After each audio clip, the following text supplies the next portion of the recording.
Yo, what is good, ladies and gentlemen? Welcome back to the Premiership Podcast. We're your hosts, Jacob, And Elijah.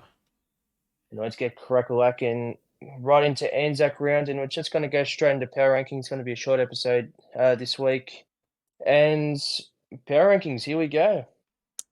Power rankings. Okay. So I've started off with Collingwood on top. They've been the most most dominant team in the league at this time as we talk, beating the Bombers with an amazing comeback. Nick Dacos, fantastic. Bombers unfortunately just didn't get the chocolates, but Collingwood have just been the more dominant team. Yeah, no, coming off last week and even the week before, kind of just feel like, yeah, the Collingwood did kind of beat the Saints. And even though the Saints, performed really well this week as well, Collingwood, beating a really good side in Essendon, you can't really look past them. They're very, very hot right now, and they're looking very, very good. You could pretty much flip a coin between the two, but purely because, Collingwood they did beat St Kilda. That was a thing that happened. Even though I think both of us probably argue St Kilda looked better in that one game. They won. So I think just purely based on that, they go just a bit higher. It's sort of reminiscent of 2010, but moving on to St Kilda. St Kilda, very dominant defensively. Ross Lyon, and his crew defeating the Blues this week by 22 points, if I remember correctly. St Kilda are just way too good compared to Carlton. Carlton just don't have a forward line that is consistent, and their top six disposal getters got 30 plus disposals that didn't really end up to anything. Whereas St Kilda just took their opportunities and every player played their role for their team to ultimately get the chocolates. Yep. St Kilda, they're pretty even with Collingwood. Let's keep going through these. Just with the major teams that have had adjustments from last time. So, I think the main thing, which jumps out at the page, is Sydney. We had them in 4th last week, and they've dropped down to 8th. Tell us about that one, Jacob. Sydney was just really disappointing against the Cats. The Cats are just building off the 3 losses that they had at the start of the season and have just rebounded like that. And compared to the Swans, they are still a top 8 threat and a premiership threat. But with the injuries that they've got and the effort that they showed on the weekends, the Cats were just on top. Even though the Cats aren't in the right position compared to the ladder, Geelong are just fighting back to redeem what's rightfully theirs. Compared to Sydney, where they just didn't really show up on the weekend, being smashed, 37 to 130. Yeah. And you need to be, even though it was an away game, it was at GMHBA, you need to be doing better than that to really show a bit of oomph, a bit of heart, a bit of culture, a bit of team spirit. Yeah. But yeah, Sydney just not good enough. Yeah, we could give them benefit of the doubt. You could argue maybe just a bit above Essendon, but purely because, Essendon played really well most of the game against Collingwood. And even, had a really good lead going to the 4th quarter. And, Sydney usually a lot better than that. We're not giving benefit of the doubt. They're going 8th this week. And Geelong slowly rising up. More wins. Jeremy Cameron, Tom Hawkins really hitting their form. Yeah. Melbourne and Brisbane are pretty self-explanatory. Getting an easy dub over the weekend. Yep. Keep going down the ladder. We see Carlton also falling off there. I hate the boys. I hate them. Hey, don't speak too loudly. I just hate them. But no, I think he kind of just dominated defense. The 49ers just dominated on Sunday against the Saints. It's very, very, very poor forward entry. St Kilda rolling through them. Mm. And that's something they need to improve on a lot. And I think that's why we've dropped them down so low. Anything else you want to say about Carlton Blues? There's a lot I can say. I'd like to see at the end of his career Harry Mackay highlights reel on his snaps, especially the ones that he misses. He's a very goofy footballer. Um, he can't kick to save his life. If I had to pick a player to save my life, but he has to miss a goal from 25 meters in front, I'd pick Harry Mackay because he's so trash. He's got his. I'll give him the benefit of a doubt. His craftsmanship in terms of marking, positioning, etc. It's fantastic, but his kicking for goal is just very goofy, very funny. Gives me a laugh every week. Charlie Curnow is fantastic. I still think Charlie Curnow is a very good player. Jack Silvani needs to do better. Mm.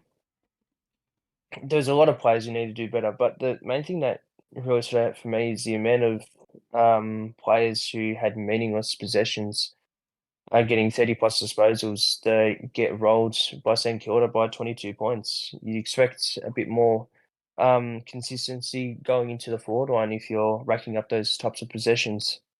Yeah. I mean, they had 6 players on the weekend who got 28 or more disposals for Carlton. Mm. Chera with 39 leading them, but they're just empty disposals. Their forward entries are awful.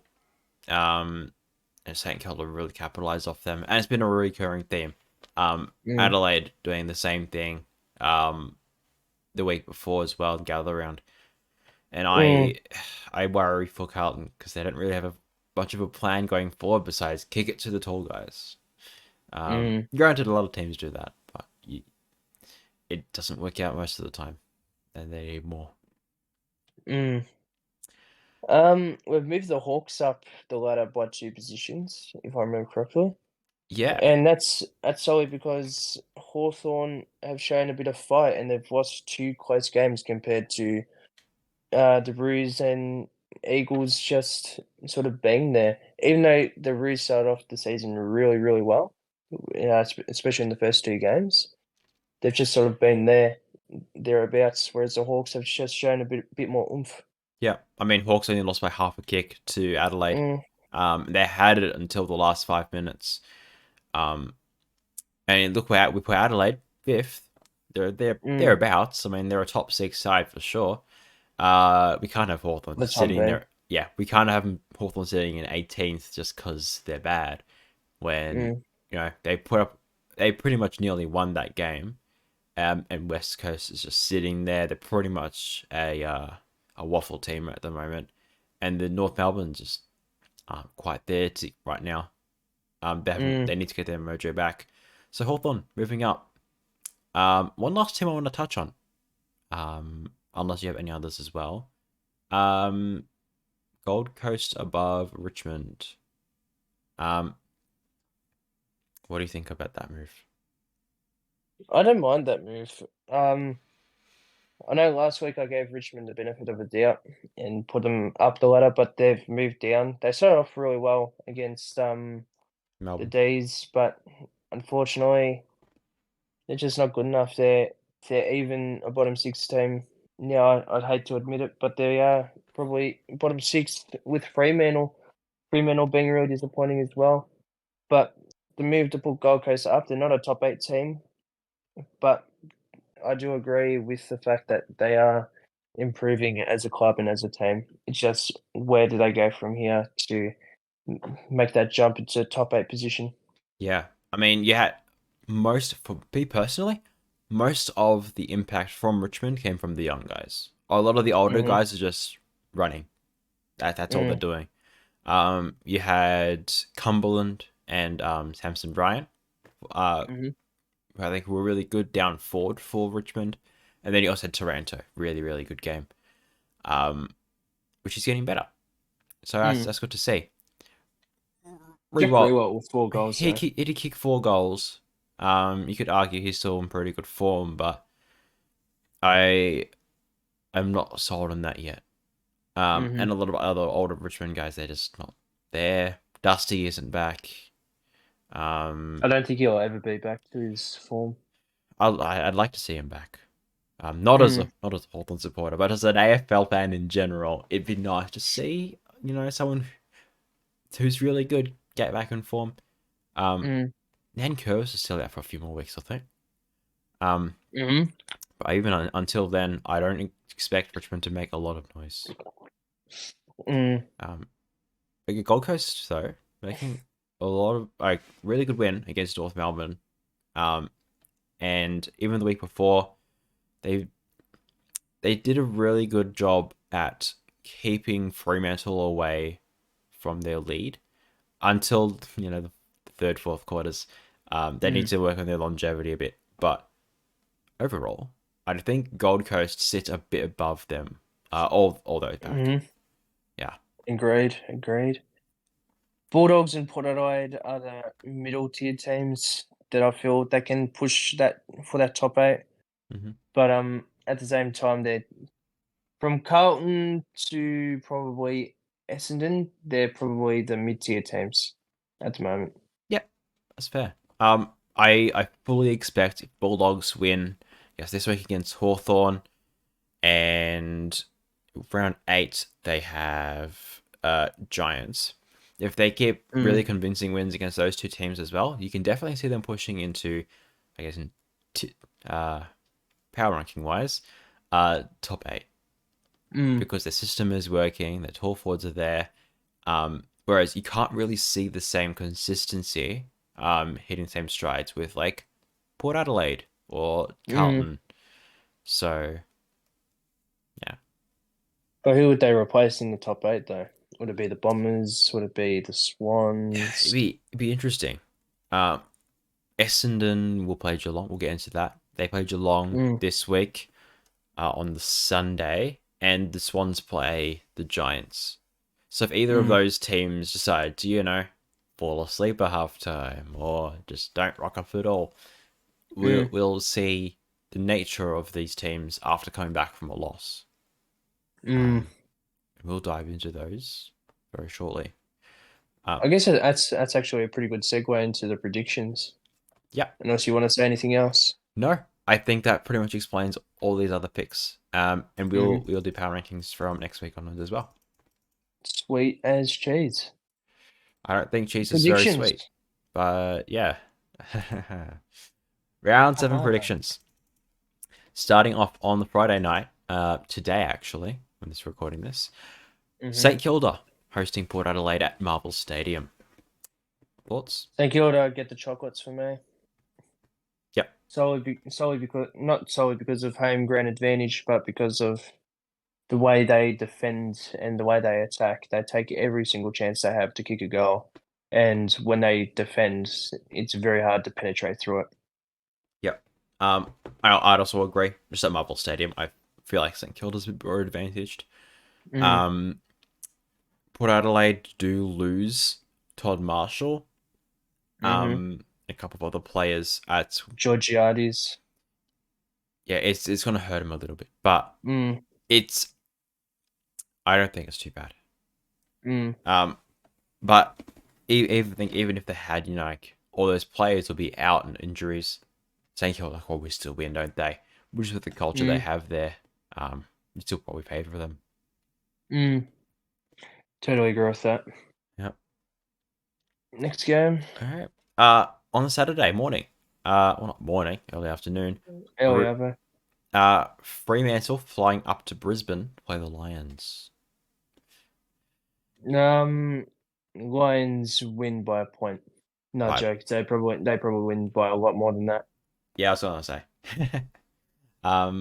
Yeah, there's a lot of games this round which feel very one-sided outside of a couple. Mm-hmm. This is one of them. So Brisbane, I think we fully expect them to kind of blow Fremantle out of the water Mm. very convincingly. Um, There's yeah, not nothing really much you can say about that. Brisbane win convincingly. yeah. Fremantle just aren't all there at the moment. Mm. especially last week against the Bulldogs. Nah, you wouldn't trust them to bring this one back against probably one of the Premiership contenders in the Lions. So, yeah. All right. We have the Swans and the Giants at the SCG. I feel like this is going to be a really good game, this has and potential. it could cause an upset, but I do think the Swans get up solely because they are the more well-rounded team compared to the Giants. I can see that. If in other circumstances, I'd probably say it's closer, but the Swans kind of got dominated by Geelong on the weekend, so I would probably say, Geelong might probably bounce them back, put them into shape, and they'd get them back into contention. I think he'd definitely get around that. So it has a lot of potential to be a really close, good game. But yeah, Swans probably just a bit better. Totally agree with that, 100%. All right. Bulldogs hosting the Hawks at Marvel Stadium, also on the Saturday. I reckon it could be a repeat of the Adelaide Hawthorn game in regards to being a really close game, but I do feel like the Dogs are the better team. Dogs are definitely the better team. I don't think we can argue that one.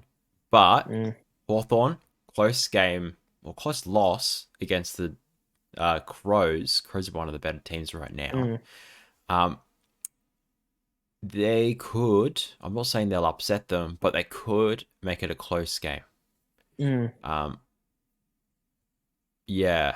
No, if they can do it against the Crows, I reckon they can do it against the Dogs as well. Mitch Lewis coming back will be huge.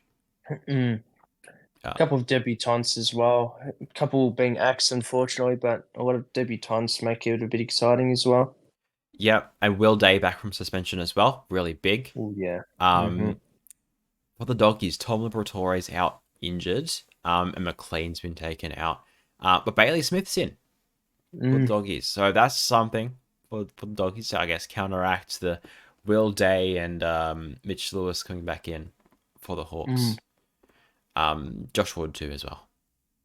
But I do think the Dogs get up by about 10 points.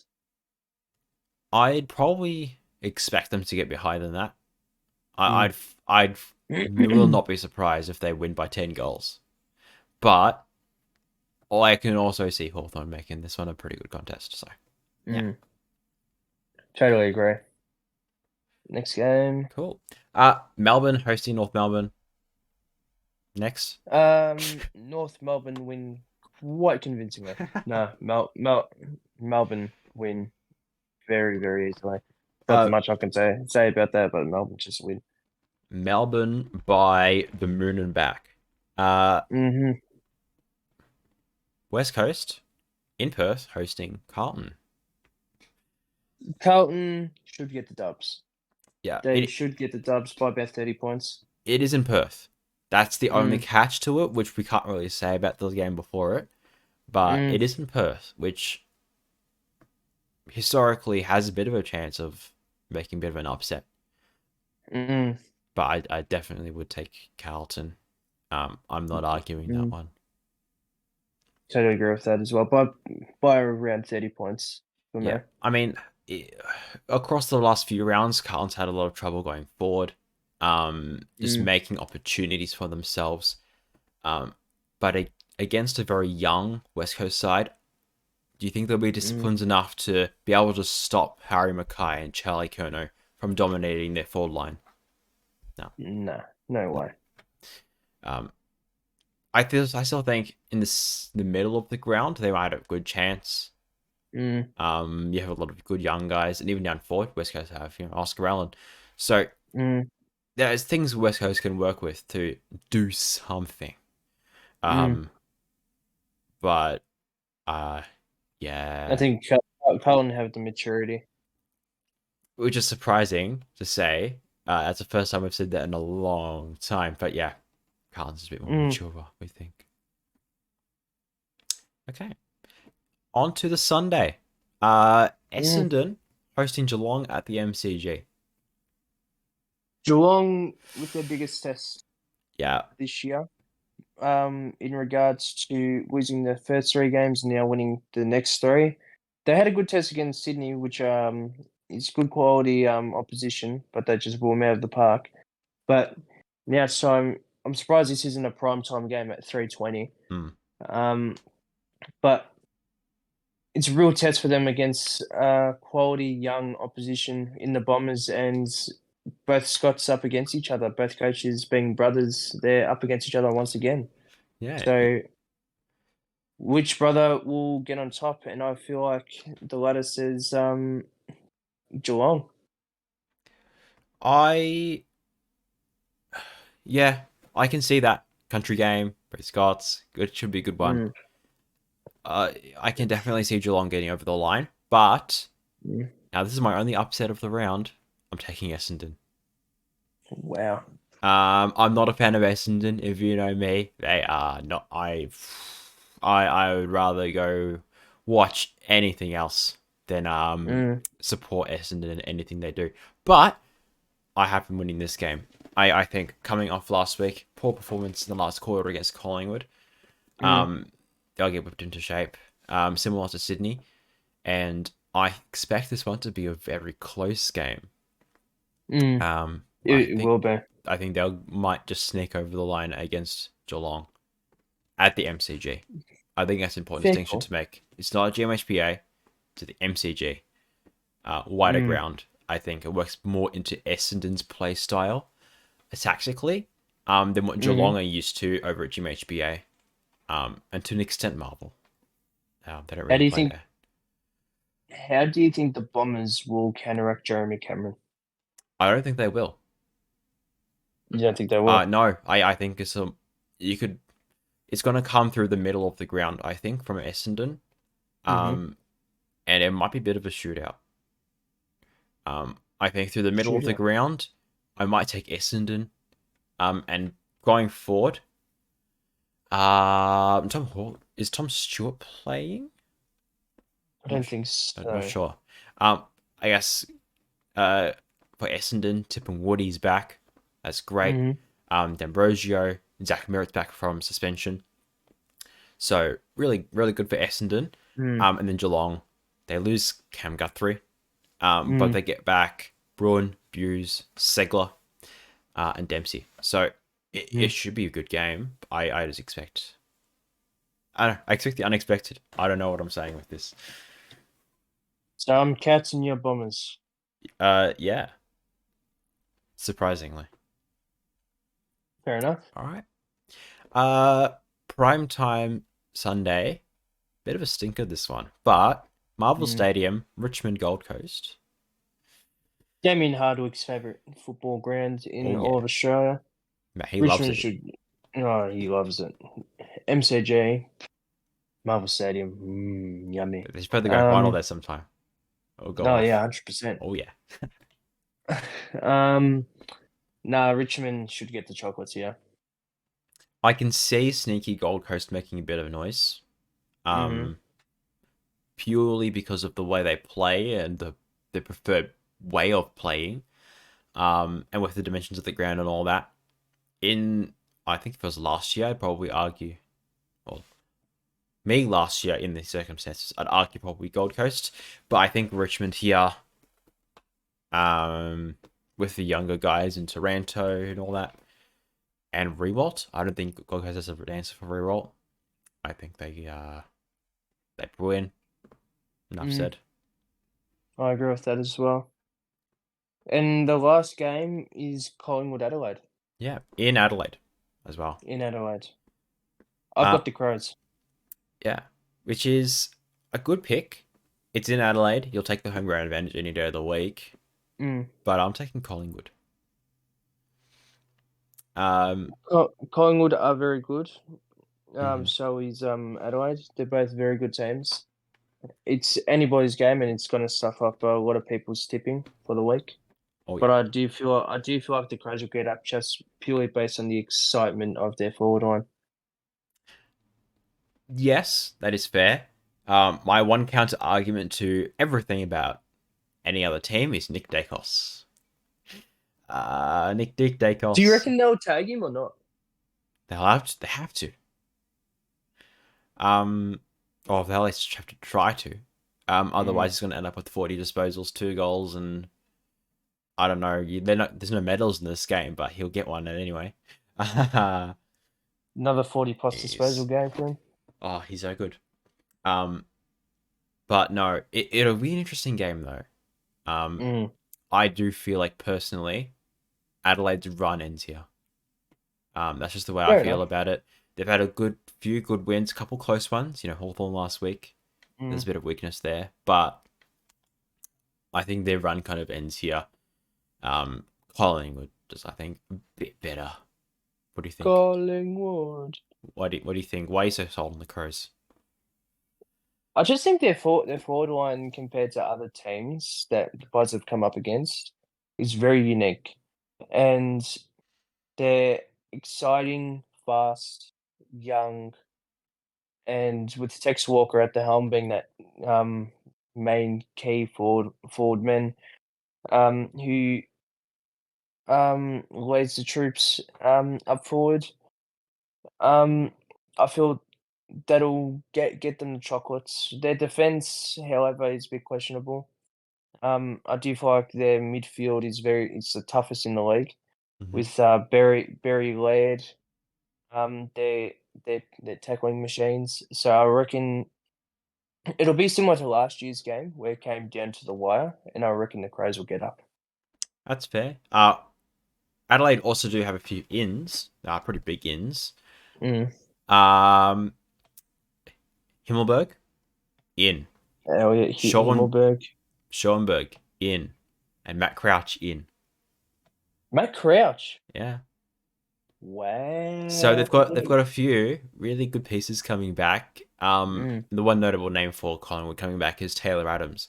But there's some good pieces coming back for Adelaide.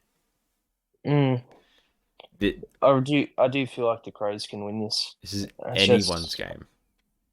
Anyone's game. I got a perfect 9 for 9 in tipping last week. I don't think it's happening again this week purely because of this game, but I'm taking Collingwood anyway.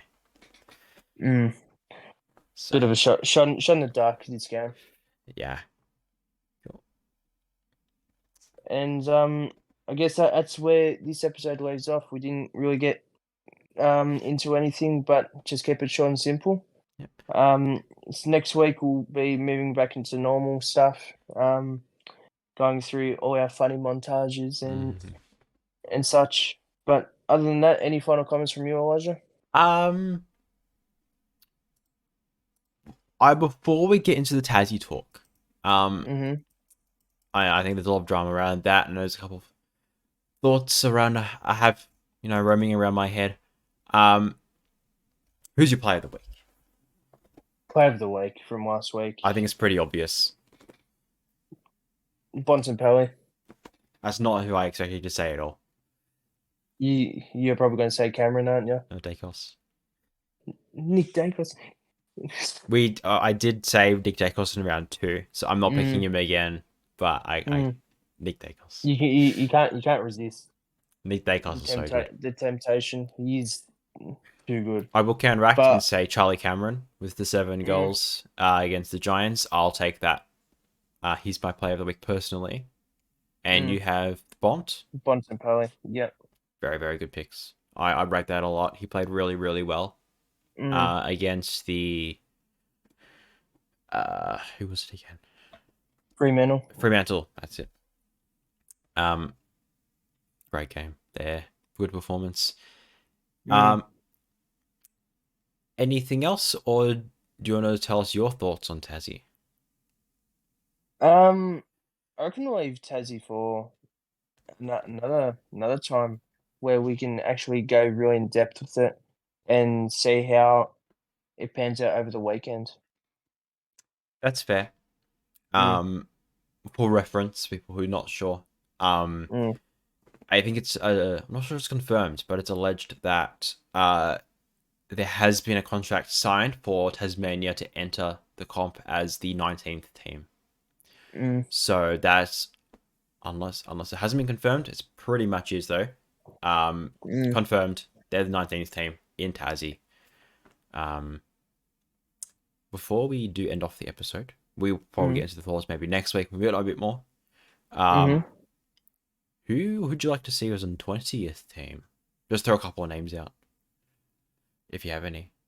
Well, I did hear a rumor about North Perth, which I reckon's silly. Canberra team would be nice, but the supporter base is very small. Northern Territory need to build up their infrastructure to build a 20th team, but it needs to be an even amount of teams in the league, and I feel like that North Perth team is next best thing. But at the same time, you got to think about the other states. But I just think Northern Perth, with that rumor being spread around, so I reckon it could come into fruition. Why are you not sold on North Perth? Is it just because there's just too? You think there's two's enough teams for WA? Or Yes, yeah, I and both West Coast have a lot of success compared to Fremantle. Don't really have that much success in terms of premiership glory. And to have a 20th team, that could be very similar to, say, Gold Coast. They could be a bit of a team where people come and go and move to like West Coast or Fremantle, which is more of a destination club where they've got that history behind them. So I reckon starting a completely new state like Canberra or Northern Territory would be the way to go. If it is the AFL, Australian rules football, you'd have to make a Northern Territory team. That's fair. I tend to agree. I think Darwin and Northern Territory don't really have the infrastructure. I think they kind of have the fan base, but in terms of the money generation and the infrastructure there, I'm not sure how well it'd work, if at all. Canberra, I feel like the Giants are pretty much the Canberra team. Even though The Orange team. They're West Sydney, but yeah, they're the Orange team. Are pretty much the Canberra team already. South Australia, I'm not sure. I feel like the rivalry down there is good enough. That does kind of just leave Perth. You definitely don't want another team in Victoria. No one's going to be happy with that. But I think the money is there. The infrastructure, I'm not sure. But I think they have the money to do that. And I think the fan base is there as well. So you have three really good things going for Perth in particular, where you could actually have a team called Perth and not West Coast. I think, yeah, no, that's probably personally, I think that is the best option. I think it has potential to work out really well. That's fair enough. I mean, if Melbourne only had like 4 teams, you kind of want another one. Well, to be fair, you'd have Melbourne, North Melbourne, and there used to be South Melbourne. So you could argue there's St Kilda for that. Yeah. But yeah, no, I see what you mean. Because pretty much South Australia, Western Australia, it's all AFL through there as well. It's not rugby. Yeah. So I mean, I haven't been there. I don't really have a litmus test of how popular it is compared to Melbourne. But if Melbourne only had like Collingwood, Richmond, Melbourne, Essendon, could really something like Carlton? No. Hawthorn. Yeah, because that's eastern suburbs. There's no real team in the eastern suburbs. Fair enough. Okay. Anything else you want to talk about? Nothing that really pops up to mind.